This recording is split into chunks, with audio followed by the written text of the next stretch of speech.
Deus abençoe a todos, amém? Vamos iniciar aqui a nossa consagração. Eu queria que você pegasse a sua Bíblia e você abrisse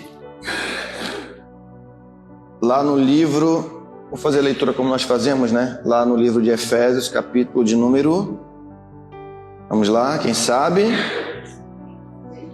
É 6 ou 7? Amém. Verso 10, amém? Então, livro de Efésios, amém? Versículo de número 6, capítulo número 6, versículo número 10, perdão. Capítulo 6, verso 10. A armadura de Deus, texto que nós conhecemos bem, tá bom? Que diz assim: quanto ao mais, é sede ou sede? Sede. Mas esse sede é de ser ou é de sede de porque você está com sede? De ser. Amém? Mas também pode ser pronunciado sede também, dependendo do contexto. Então, a pronúncia vai depender do contexto. Nesse contexto aqui, tem a ver com ser, né? Dá pra gente fazer uma observação, porque se eu falo sede, aí eu vou estar dando a ideia de quê? De um local, né? Um local, uma sede de um local, né? Uma localização, né? Seria talvez aqui um advérbio de lugar, né? Uma ideia de um advérbio de lugar. Mas vamos lá. Quanto ao mais, sede fortalecidos. Em quem? No Senhor e na força do seu poder. Então, diga assim: a minha força, ela está em Deus. Antes de continuar lendo, deixa eu falar algo para vocês. Eu vi uma vez um testemunho de uma pessoa que ela estava vivendo muitos problemas. Era na saúde, era na família e tal. Ia no médico e voltava em tudo. Até que depois de muito analisar, na verdade é um livro, né? Conta esse evento. No final de praticamente todo o livro, foi cogitar que o problema era um problema espiritual. Então, esse livro me fez refletir uma coisa que é muito importante. Às vezes nós passamos alguns problemas e a gente tenta tudo. Empresta dinheiro, se endivida, tenta correr para um, correr para outro, aí vai para o médico, volta e nada se resolve, né? Parece. Você já parou para pensar que pode ser espiritual? A gente deixa sempre o espiritual último para imaginar que às vezes o problema é espiritual. Você sabia disso? E aí o livro quer dizer que no final é uma dimensão que ninguém cogita ser o problema, o espiritual. Então, o que Paulo está dizendo aqui? Que chega momento, já que Paulo está falando de batalha espiritual aqui também, né, de guerra espiritual, que a nossa força, a nossa resolução de problemas, ela tem que também, principalmente, estar no Senhor. Se a gente perder essa dimensão, a gente vai depender só do dinheiro. O dinheiro, ele ajuda. Tem coisas que dependem sim do dinheiro, mas tem coisas que vai ser o dinheiro junto com o Senhor. O Senhor vai ajudar, mas também vai precisar do recurso. Mas tem coisas que não, vai depender só do Senhor, né? Vai depender só do Senhor. Então vamos continuar aqui, né? Vamos a gente refletir que isso é muito importante. Revestivos de toda a armadura de Deus, para poderes ficar o que? Firmes, ó, contra as ciladas do diabo, né? Então, olha só, ele fala que o diabo, meu pastor Sam, ele trama assim, ciladas. E uma coisa que eu estava refletindo com a bispa essa semana, que é muito importante para todos nós nunca perdermos, nós nunca perdermos a dimensão espiritual.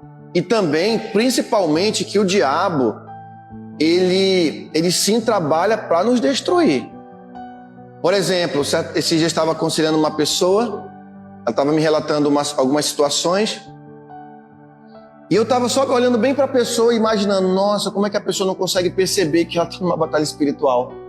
Ela focou os problemas nos outros, entendeu? Só nos outros. E eu fiquei olhando, eu falei, meu Deus, como é que a pessoa está tempos na igreja e ela em nenhum momento cogitou que aquilo era um problema espiritual? Era uma seta do diabo mesmo, para criar intriga, para, né, dividir, né, para poder talvez trazer cansaço, trazer desânimo. Então, queridos, nós não podemos perder essa dimensão mesmo. Às vezes, não é brincadeira, você está aqui na igreja mesmo. Pode surgir uma coisa para desanimar os irmãos. É o diabo. Pensa comigo, vamos lá. Teoricamente, na família não é para ser um local de bênção, na família? Na igreja não é para ser um local de bênção? No trabalho seria mais ou menos, né? O trabalho é meio que desafiado, mas seria para ser. Mas surge às vezes uma situação ali que você, sabe, quer brigar, se chateia, fica amargurado, né? Eu conversava até com a bispa dizendo também que o problema não é perdoar as pessoas, você sabia disso? Perdoar, se você conversa com uma pessoa, ela perdoa. Não, eu te perdoo, tá tudo perdoado. O problema não é o perdão em si, é o que fica antes do, digamos assim, no decorrer daquilo que você fala do perdão. Vou explicar melhor para você. Por exemplo, a questão não é dizer para a pessoa, eu te perdoo. A questão está em você saber lidar com aquilo que ficou da situação, que chama-se amargura. O que é amargura? A amargura é aquele pensamento que vem na tua cabeça bem assim: eu fui injustiçada. Eu não... por que eu estou passando por isso? Poxa, eu não merecia passar por isso. Poxa, eu fui prejudicado. Você fica alimentando esse pensamento todo o tempo. Então, o problema não é o perdão, é você lidar com a amargura. O perdão, você fala para abrir a oportunidade para você refletir naquilo que a amargura ela causa. Então, o que acontece? Você fica lidando com aquele pensamento e depois você vai dizer assim: não, peraí, mas também fulano já pediu perdão, né? Fulano talvez não conhece Jesus, ou talvez Deus permitiu isso para que eu cresça. A gente tem que começar a confrontar esses pensamentos que a amargura ela causa. Senão você...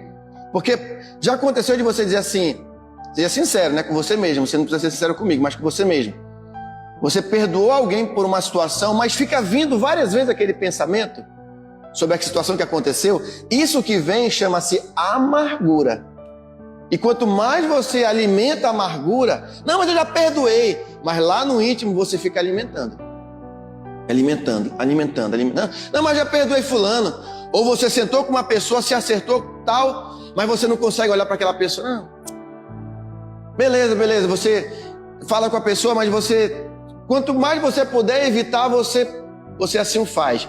Quanto mais você puder ignorar a pessoa, aí você fala assim a pessoa: não, mas não, tá tudo bem. A pessoa: mas você tá estranho comigo. Não, mas já combinei. Não, tá tudo bem, tá tudo tranquilo, irmão, tá tudo em paz. Mas aí é a amargura que fica ali, ó. E você precisa confrontar o que? A amargura. Por isso que eu tô dizendo isso para vocês, porque o diabo hoje, como é que ele trabalha fortemente hoje? Ele trabalha de uma forma que quanto mais você achar que o diabo não está trabalhando na tua vida, melhor para ele. Melhor. O diabo hoje está tão esperto, irmãos, ele está mais esperto do que nunca, que ele tenta trabalhar de tal forma que você não perceba que ele está trabalhando na tua vida. Exemplo, você não quer vir para a igreja, é o diabo. Mas como ele está te segurando? Não, ele setou tua carne para colocar o dorama, para colocar o Stranger Things. O que mais? Você ficar até mais tarde, é sério. O que mais? Você, sei lá, você se ocupa com outras coisas. Instagram, passa horas no Instagram. Então, aí o que acontece? Isso que você não quer vir para a igreja, você não quer ler a Bíblia. Irmãos, eu tô chocado. Eu tô lendo o livro do John Bevere. Ele fala sobre cadeias da intimidação, quebrando as cadeias da intimidação. Ele fala coisas muito interessantes. Por exemplo, o ativismo dentro da igreja. A pessoa ela é ocupada com tudo, mas tu olha para a pessoa, você não vê ela orando, você não vê ela louvando, você não vê ela lendo a palavra. Ela, tipo assim, ela só é operacional. Se ela for somente operacional e esquecer a vida espiritual, no fundo, o John Bevere fala sobre isso, ela está escondendo, na verdade, um vazio dentro dela. Ou seja, ela se ocupa com as atividades apenas, né, braçais, digamos, ou da igreja ou da vida em si, e ela não tem vida devocional. O que ela está fazendo? Ela está se enganando, e aqui ela se ocupa para esconder o vazio que ela tem, muitas vezes. E é fato, a gente que é pastor, a gente sabe disso. A pessoa ajuda com tudo, mas quando você chega lá na vida espiritual, é zero. Ela não lê a palavra, ela não estuda, ela não tem vida, ela não tem aquele amor de pegar a palavra, de ler, de falar com Deus, de orar, de adorar a Deus. E deixa eu te falar uma coisa, ouvir louvores, irmão, não é tu colocar o louvor lá e trabalhar, fazer as coisas. Isso aí não é adorar a Deus, não. Não é adorar a Deus. O louvor que se adora a Deus, você pega um louvor, você coloca, você se liga com Deus e você fica ali, no seu particular com Deus, adorando, através daquele louvor. É assim que faz. Negócio de deixar o louvor tocando lá e lavar banheiro e tal, e até em telefone, tá tocando o louvor, tá no Instagram. Isso aí você não tá adorando a Deus, não, você tá se enganando. E vai acontecer uma coisa pior, você vai enjoar de louvores. Você enjoa. Porque o que as redes sociais fazem? Ela cria um ciclo de enjoo. Por exemplo, viu aquele cara que ele era flamenguista e virou vascaíno? Enjoou de ser flamenguista. Ou o contrário, era vascaíno, aí enjoou, aí virou flamenguista. Aí enjoou do Flamengo e virou palmeirense. Aí enjoou do Palmeiras e virou agora Amazonas, tá campeão da Série C. Aí daqui a pouco ele fala, agora eu sou Brasil. Ou seja, ele não sabe o que ele quer. Ele vive assim, ó, de ciclos. Ele enjoa de uma coisa. É que nem um cara, ele namora com uma, já tem 3, aí namora com outra, já uma mais outra e fica. É assim, o ser humano enjoa. Aí ele tava no Instagram, aí não, agora eu quero o Facebook. Ele tá no Facebook, agora ele vai, não, agora eu quero TikTok. Eu vou colocar tudo agora, aí YouTube é tudo. Aí ele sim, top de redes sociais. Ele segue mal da conta do Instagram lá, e se enrola com tudo. Então a gente entra num ciclo de enjoo, a gente não pode viver nesse ciclo. Entendeu? A gente tem que, por exemplo, então por isso que eu falei, em relação ao louvor, é assim, se a gente pega o louvor e fica só ouvindo por ouvir, o que vai acontecer? A gente daqui a pouco não está nem adorando a Deus. A gente nem se inspira mais naquele louvor. Aí sabe o que acontece? O louvor vira meme. O que mais acontece? O louvor que virou meme. Ou seja, aquele louvor que o cara se inspirou para fazer, virou meme nas redes sociais. Porque é a cultura líquida que diz aquele, eu não sei se ele é filósofo ou se ele é sociólogo, antropólogo, não, deve ser filósofo ou sociólogo, que é o Bauman, né? O Bauman fala sobre a sociedade líquida. Então, tipo assim, tudo é muito líquido, tudo é muito descartável, sabe? Não tem mais um compromisso, não, sabe? É um dos 7 pecados da sociedade moderna, um dos pecados da sociedade moderna, né? Ser tudo muito líquido, tudo muito passageiro, né? Tudo. Hoje você tinha um pastor, eu me enjoei, agora eu tô naquele lá do Facebook, do YouTube lá. Aí se enjoa, não, agora eu tô com esse aqui. Gente, a gente tem que valorizar quem está vendo. Do reteté, a gente tem que valorizar quem está vendo. Claro que a gente pode ouvir, né, uma ministração e tudo mais, mas hoje muito crente tem virado crente de YouTube. O cara pensa, peraí, ou que nem aquela questão. A pessoa já tem um NEF durante a semana ou a reunião e fala, não, já fui, já recebi. Ela não quer mais valorizar os cultos da igreja. Mas quem está fazendo isso? A modernidade, né? Muita informação na cabeça das pessoas, elas estão relativizando as coisas, né? O problema da pornografia, ela faz isso com a mente do homem, a pornografia. E olha, se bem que hoje tem muita mulher que está na pornografia. Eu fiquei assustado com os dados. Hoje é 60-40, antes era quase 90-10. Os homens eram disparados na pornografia. Hoje não, é 60-40. A mulherada está ligada na pornografia. Só que o número é interessante, os números dessa pesquisa que dizem que o homem que assiste pornografia, 60% é para como é que chama? É quando o homem ele é muito... vou usar uma palavra aqui. 60% dos homens que usam pornografia é mais porque o homem ele é malandro mesmo, a malandragem do homem mesmo. Os 40% de mulheres que assistem pornografia, elas assistem hoje pela questão chamada companhia. Ela se sente de alguma forma uma companhia. Já o homem, lembra a palavra, vou falar essa palavra que é a realidade, o homem faz por safadeza mesmo. Ah, mas tem mulher que faz? Tem muita mulher que faz, mas disparado o homem, não tenha dúvida. Não tenha dúvida. E pior ainda que o homem fica tão obcecado por pornografia, irmãos, que a mulher dele se torna descartável. A namorada. E é complicado a pornografia.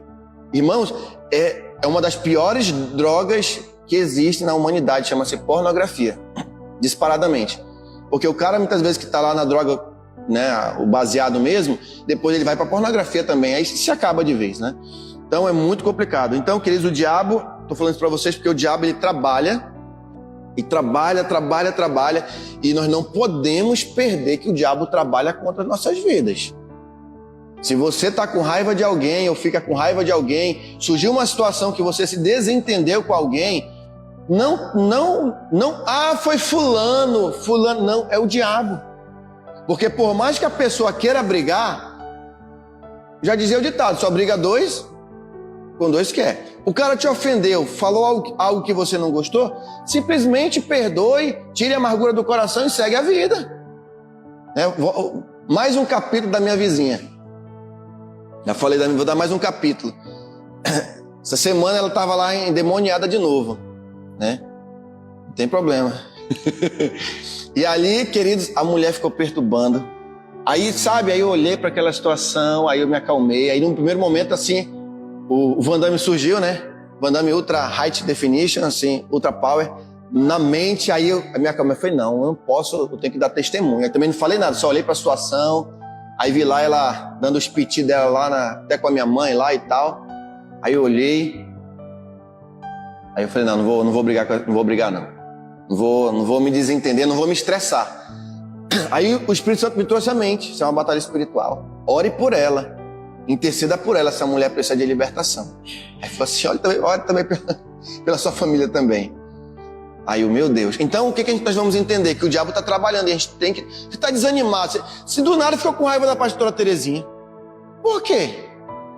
Porque eu não gosto da pastora porque agora ela comprou um carro. Qual o problema? A gente tem que ter a honestidade de falar assim, rapaz, eu acho que eu estou com inveja. A gente tem que ter essa honestidade. Não, mas é bênção. O diabo planta, irmãos. Ou a pessoa quer se comparar a vida dela com a pessoa. Não compare. Eu li uma frase essa semana bem interessante, inclusive do apóstolo René Terra Nova.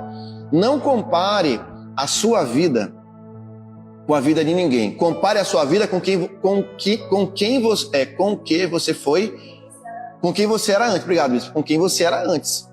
Entendeu? E com quem você se tornou hoje. Não com ninguém. A vida de cada um é cada vida, querido. Amém? Porque se a gente usa, isso aí é o pensamento carnal mundano. Que é o mundo vive de inveja, irmãos. O mundo vive de inveja. Eu lembro de um colega meu que contou que ele comprou uma TV de 42. Aí o vizinho bateu na janela, olhou assim. Aí, vizinho, 42, né? Top, era no tempo, era, né? Sensação. Aí falou, o senhor comprou, vizinho? Comprei lá no DB. É mesmo? Qual é a marca? Ele falou assim, é LG. Poxa, legal, né? Aí passou uma semana. Olha aí, vizinho, minha TV aí, 50 polegadas. Aí ele falou assim, legal, vizinho, ainda bem que você pôde comprar, que Deus abençoe o senhor. Tô feliz com a minha. Entendeu? A inveja, irmãos, existe. Ou não, ou eu tô falando aqui uma besteira, Sabe? Então, talvez ainda não se manifestou algumas invejas, mas a inveja vai querer aparecer para se manifestar. Em algum momento, em alguma ocasião. Então não compare. A grama do vizinho é mais verde. Não, é porque é sintético, irmão. Mas não... Pode ser sintético, não, mas preocupe com a sua grama. Você pode olhar para a vida do outro no sentido, talvez, de ser um exemplo. Um exemplo. Talvez até para buscar você ter motivações, né? Mas não para invejar, querer aquilo que é do outro. Não, irmãos, se isso está nos 10 mandamentos, Deus sabe por que Ele colocou ali. Aonde que nasceu, irmãos, a inveja? No coração de quem? Satanás. E onde que ele estava, irmãos? No Jardim do Éden? Foi lá que nasceu a inveja no Jardim do Éden, em Satanás? Onde ele estava? Ele estava no céu, irmãos. Agora você acha que o mundo não vai ter inveja? Tem um ditado que fala, olho de seca pimenteira. É por isso que isso não existia. Meu pai falou, existe, meu filho. Se entrar um invejoso na sua casa, tiver um pé de pimenteira, a pimenteira, ela sente aquela energia. E sabe por quê? Porque quando nós temos inveja, sentimentos negativos, eles saem em forma de energia do nosso corpo. É sério. Eu vi um quimbandista, um ex-quimbandista falando que as pessoas, elas iam lá para fazer trabalhos para os Exus, né? E lá na Quimbanda o Exu, ele é amoral. O que é amoral? Se você pedir para ele fazer uma coisa boa, entre aspas, ele vai fazer. Se você pedir para ele fazer uma coisa má, ele vai fazer também. Na quimbanda, os Exus têm mais liberdade, não tanto no candomblé e nem tanto na umbanda, mas na quimbanda eles têm mais liberdade de fazer aqueles ritos e quanto mais o negócio for sinistro, mais energia eles têm, mais eles são, digamos assim, incentivados a fazer. Por exemplo, o sangue, quando tem um sacrifício ali, é algo que ele tem uma energia muito maior para ele poder agir em favor daquela oferenda que foi feita ali, né?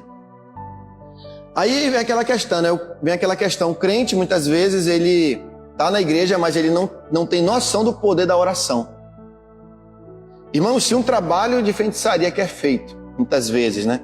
Ele tem um poder feito por uma entidade, seja por bem ou por mal, entre aspas, né? Que a gente não sabe se é por bem mesmo que é feito, a gente sabe que é provavelmente mais para o mal, ou até uma questão de engano que acontece ali. Se eles acreditam, irmão, e muitas vezes acontece. Irmãos, o crente não crê no poder da oração, não ora. Tem um ditado na quimbanda que diz assim: Exu dá, Exu cobra.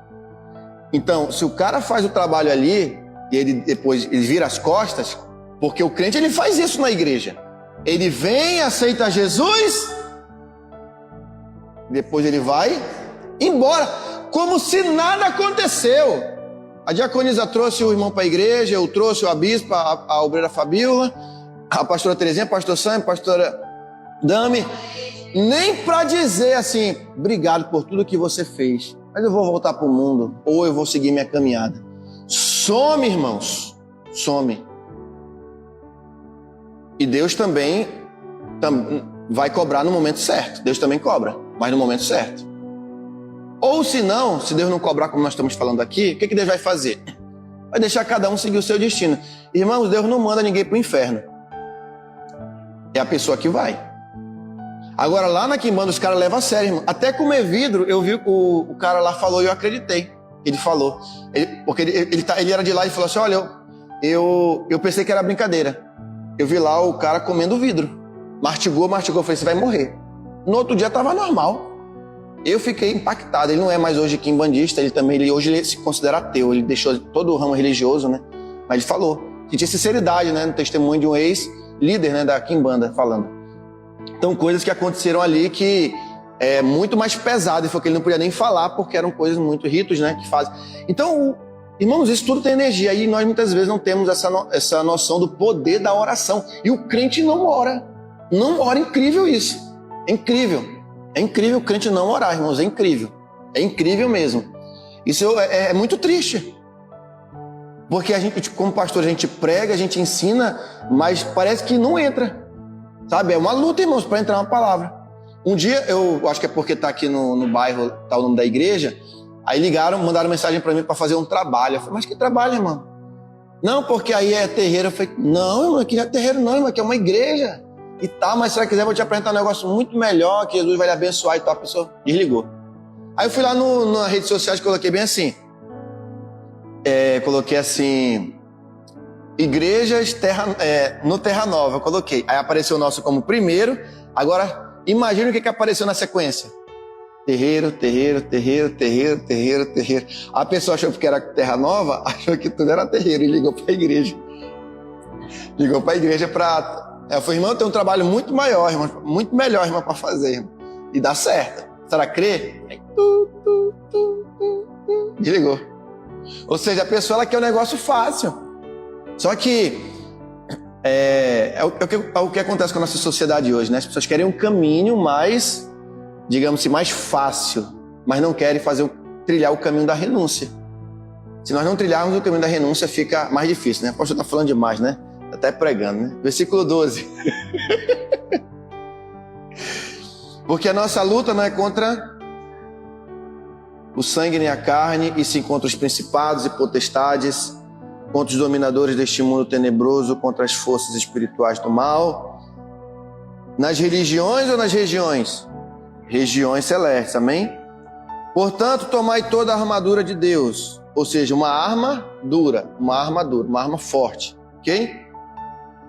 Para que possais resistir no dia mau e depois de teres vencido tudo, permanecer inabaláveis. Estai, pois, firmes, cingindo-vos com a verdade e vestindo-vos da couraça da justiça, Calçai os pés com a preparação do evangelho da paz, embraçando sempre o escudo da fé, com o qual podereis apagar todos os dardos inflamados do maligno. Tomai também o capacete da salvação e a espada do Espírito, que é a palavra de Deus. Com toda oração e súplica, orando em todo o tempo no Espírito, para isso vigiando, com toda perseverança e súplica por todos os santos. Até aí. Amém, queridos? Então, eu finalizo essa parte inicial aqui dizendo para você, não perca, diga assim, eu não vou perder. Você precisa entender isso. Que nos problemas que você enfrenta, com certeza tem o dedo do diabo ali. Não esqueça disso, pelo amor de Deus. Seja em casa, na igreja. Ah, não quero mais louvar a Deus. O que aconteceu? O que Deus fez para você? Ah, não quero mais. Mas por quê? Diabo. Quem que não quer que você louve a Deus? O diabo. Ah, não quero mais vir para a igreja. O diabo.